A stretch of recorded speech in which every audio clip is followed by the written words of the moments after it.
Money FM 89.3. Best of breakfast. Breakfast Special. Yes, welcome to the Breakfast Special with me, Audrey Siek. Now, Singaporean voters will head to the polls in 33 electoral divisions in the 2025 general election, up from 31 in the last polls. This follows a slew of proposed changes by the Electoral Boundaries Review Committee, which the government has accepted.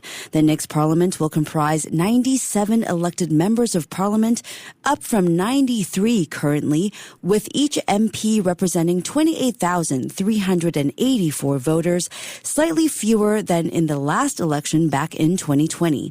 Sweeping changes have been made to Singapore's electoral map, with only 5 Group Representation Constituencies, or GRCs for short, and 4 single-seat wards remaining unchanged from the last election. 5 new GRCs and 6 new Single-Member Constituencies, or SMCs, have been created.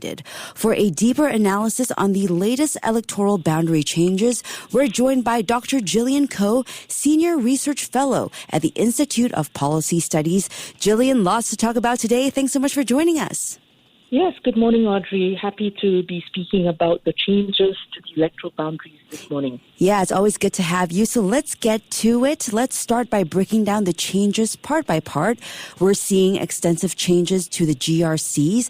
Pasir Ris Punggol and Jurong GRCs are now gone from the map, and new GRCs in Pasir Ris Changi, Punggol, Jurong East, Bukit Batok, West Coast, and Marine Parade. So what would you say are the most significant shifts when it comes to deployment of political office holders, and how much of an impact might the changes have, especially for those residents who find themselves redrawn out of their original constituencies?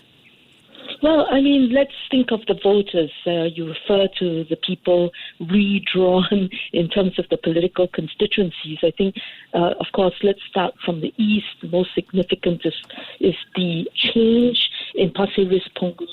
The rationale being that Punggol has indeed seen large population shifts, and Punggol is actually one of the densest places in Singapore. So, in a way, perhaps not so surprising. So there is kind of splitting between Punggol per se, and then a melding of Pasir Ris with Changi, which are also close to each other. So with Pasir Ris Changi, you will then see an amalgamation of parts of what's previously known as East Coast GRC into that spot. So it seems on the map to make better sense. Then we get to, as you mentioned, Marine Parade. Now this extends somewhat to cover what were previously single-member seats of McPherson, Potong Pasir, Mountbatten. They're parts of those SMCs that are integrated into Marine Parade. I think very extensive changes as well in the West. As we mentioned again with population shifts, we know that Potong Pasir, as I mentioned just now, there's the establishment of the new housing estate called Bidadari, and that explains the changes I mentioned with Marine Parade. But when we get to the West, we know that Tengah has come up since the last general election, and so some of the changes there take that into account. Hong Kah, SMC, the single-member seat, is where Tengah is. It's close to Choa Chu Kang as well. So there are some changes where, Choa Chu Kang, what used to be Jurong GRC, now accommodate that change, and Bukit Batok as well is now part of what is called Jurong East Bukit Batok GRC, which is drawn from Jurong GRC. It incorporates Bukit Batok and Hong Kah North. So much to talk about. You talk about the deployment of political office holders, and I think, some of that is going to follow these electoral boundaries. But of course, it's really up to the PAP to decide who to deploy where in these new GRCs that have been formed, the 5, and the new SMCs that have emerged, the 6 of them. Okay, so let's look back at GE2020, Jillian. You know, we saw the tightest race in West Coast GRC, with the PAP winning only marginally against the Progress Singapore Party, the PAP taking 51.68%. Now, this time, some estates in Jurong West and Taman Jurong have been absorbed into West Coast GRC, now renamed as West Coast Jurong West GRC, like you said. So given the voter demographic shifts, might we be expecting another fiercely contested race between PAP and PSP? And will Iswaran's latest case also do much to sway voters? Well, yes, it's important to note that the best loser was of GE 2020 was indeed the Progress Singapore Party, PSP, in what was known as West Coast GRC. And with the changes, I think it incorporates part of Jurong GRC. And, I think the PSP itself has said that it was somewhat bewildered, not its words, about those changes because, there are parts that could have where the boundaries could have been drawn not to sort of split things up across several other boundaries. So I think that there are questions about how the PSP itself is going to respond, given these changes. And I believe its Secretary General said last evening that they will think about, where the new constituencies are. Will people be able to identify with them where the boundaries are drawn? But let me say this.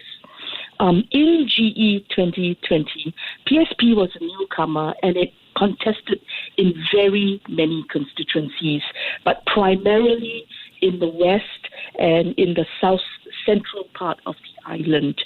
And so, in a sense, you could also argue that wherever the boundaries are drawn precisely, I believe that, they've, tried to stake their claim in a certain broad area of the island.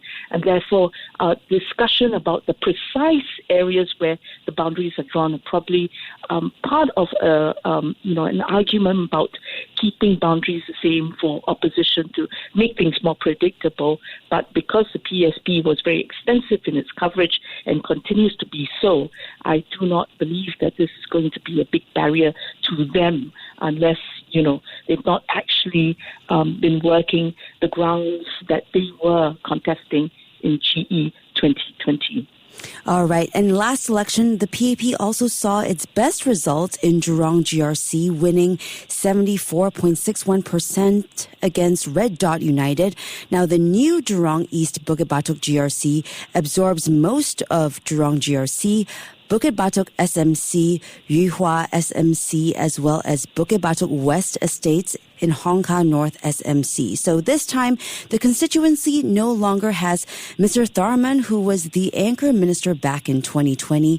So how challenging might it be for the candidates to get to know the voters and vice versa in such a short time, given that the new area is a combination of previously different constituencies?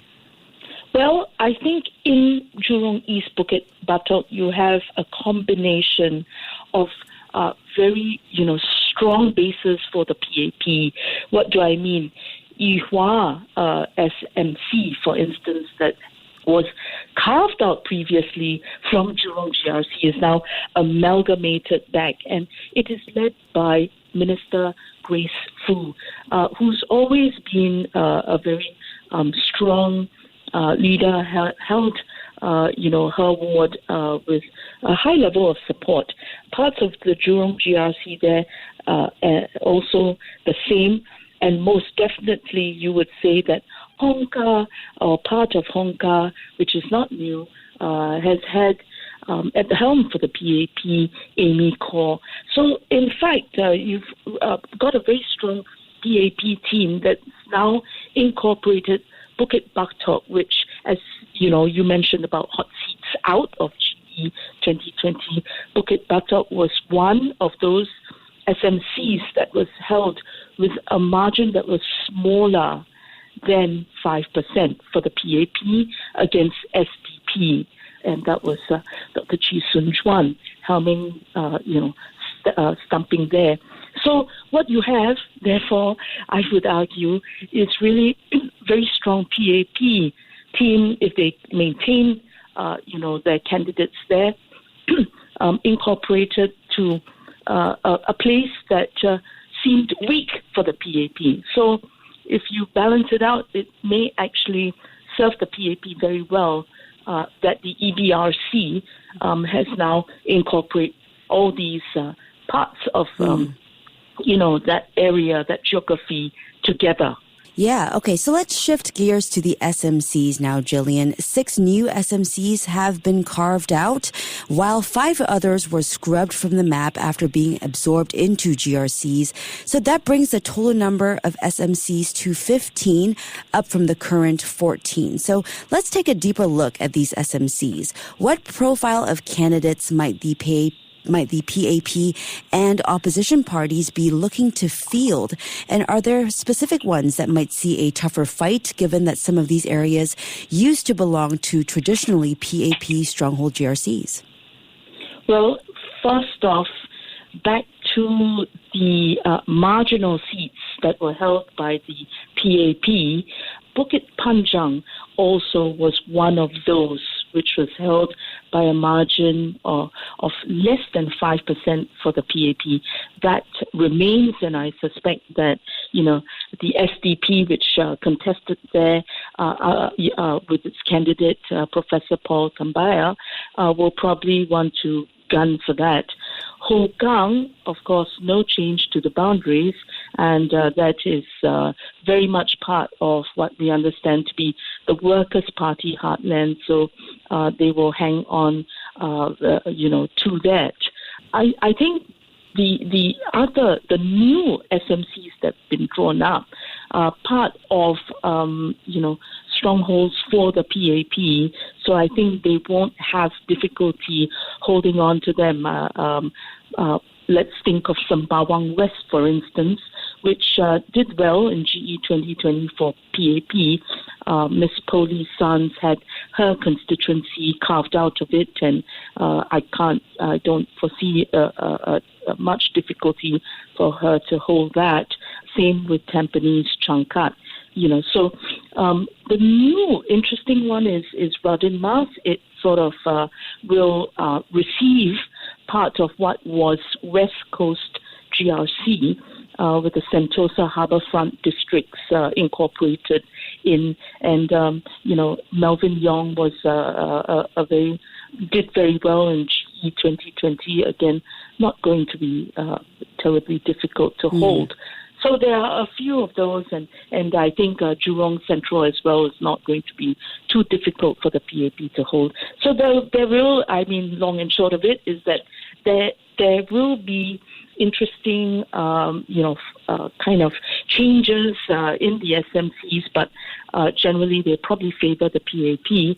But there is still Bukit Panjang, there's still Hougang for opposition parties that used to be there, will continue to be there probably. And finally, that where you have more SMCs, or in this case, some new SMCs, they do serve the smaller opposition parties better.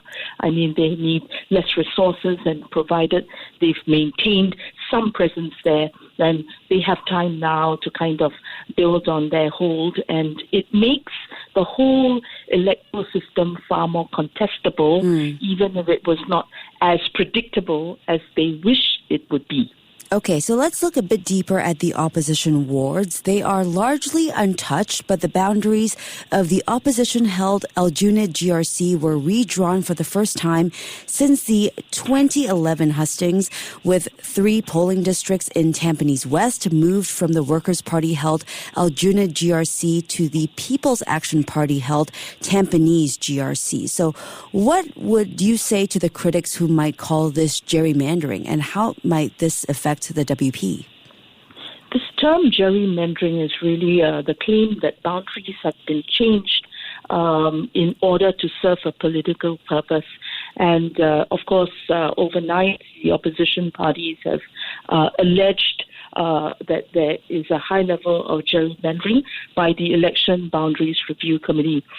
So quite important for us to bear in mind that the committee, EBRC for short, as I said, as I referred to earlier, is comprises a group of civil servants who are obliged to be politically neutral. And if you look at their report, they actually do a few things. They are given terms of reference by the PM primarily to do certain things, which actually, if you look on paper, actually make the electoral system better and fairer, because you're talking about ensuring that the average size of GRCs are maintained, and in this case, they make them smaller somewhat, and that the proportion of the MPs elected from SMCs is, maintained at 15% or so, and the average ratio of electors to elected MPs is maintained at about 28,000 or so.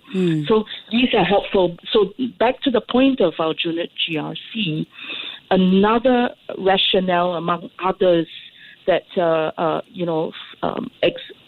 provided for the changes are really to rationalize some bits of our boundaries in Singapore, electoral boundaries today.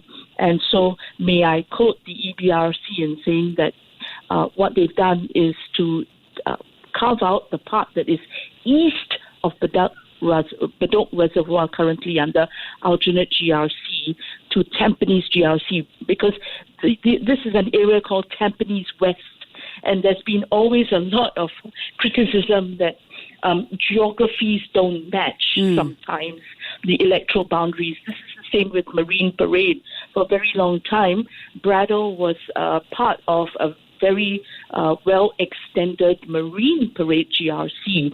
So you could say that, the EBRC has tried to kind of tighten up a little bit of this so that voters feel that their constituency matches a little bit of their sense of geography.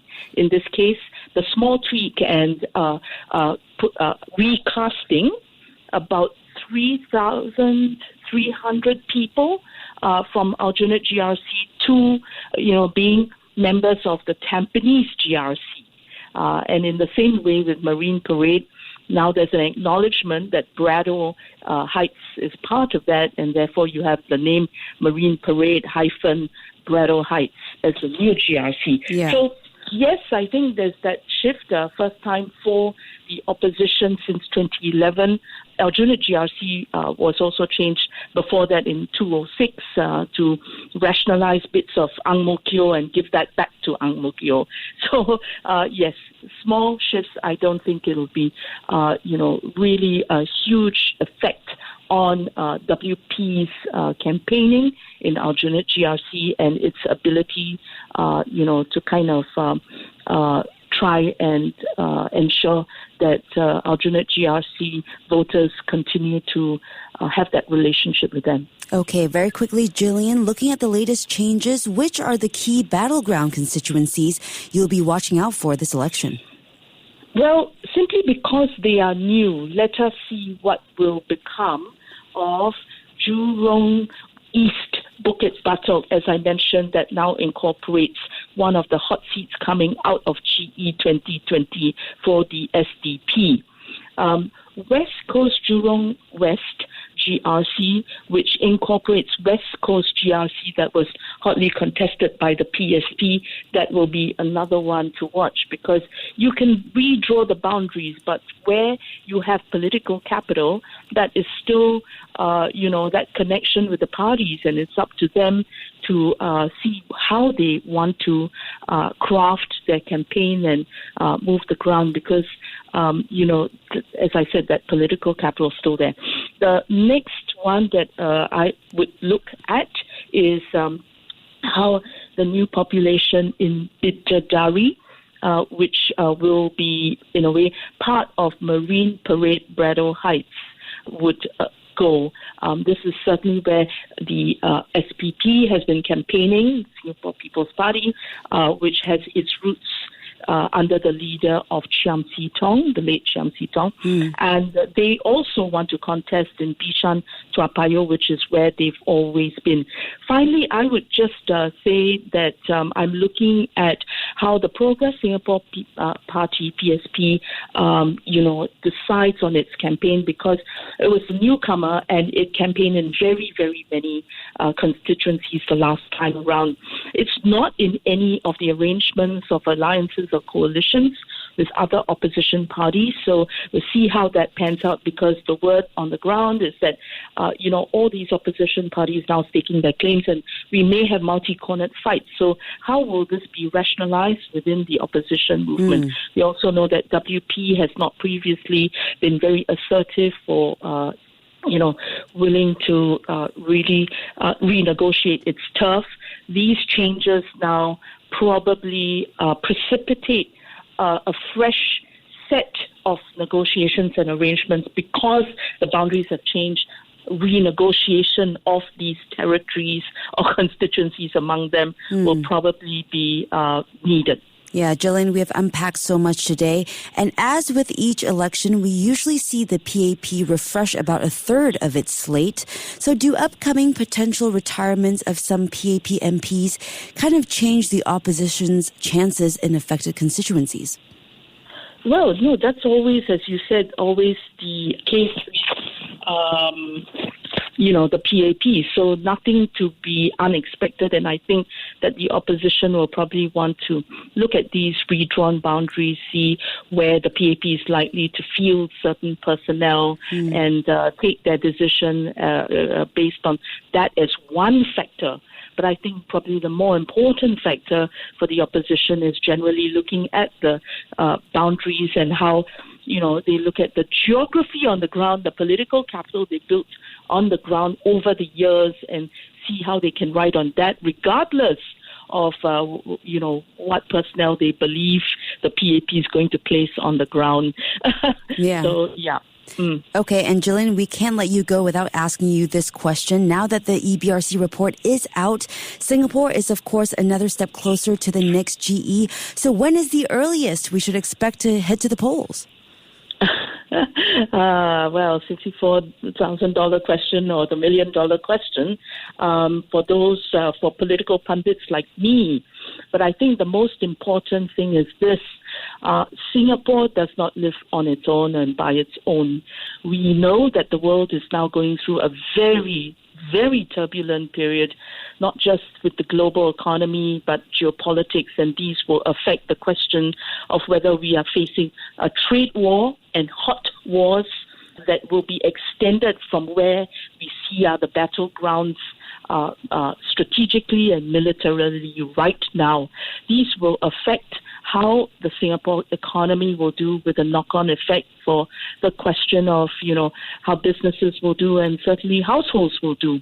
So I suspect that there will need to be time given, and the government and certainly the PM, who has the prerogative to call the GE, there will need to be time to see over the next few weeks how this pans out, and whether, the government needs to provide far more support than it imagined even in the budget statement recently, to stable the ground, or at least tell people you are, taken care of before calling the GE. So it may not be quite so prudent to call it immediately, because we are now already in this period where there are major perturbations that will impact Singapore. So I suspect that, we're looking at least to May, if not June, July, but not into August, because that's really the end of this parliamentary term and very late in that sense. All right. So as we get closer to polling day, all eyes will be on how these boundary changes play out, both for candidates and for voters as well. Jillian, thank you so much for breaking all of that down for us this morning. We really appreciate your time. Thanks, Audrey, and have a great day. You too. We've been speaking with Dr. Jillian Koh, Senior Research Fellow at Institute of Policy Studies. Keep it here on Money FM 89.3.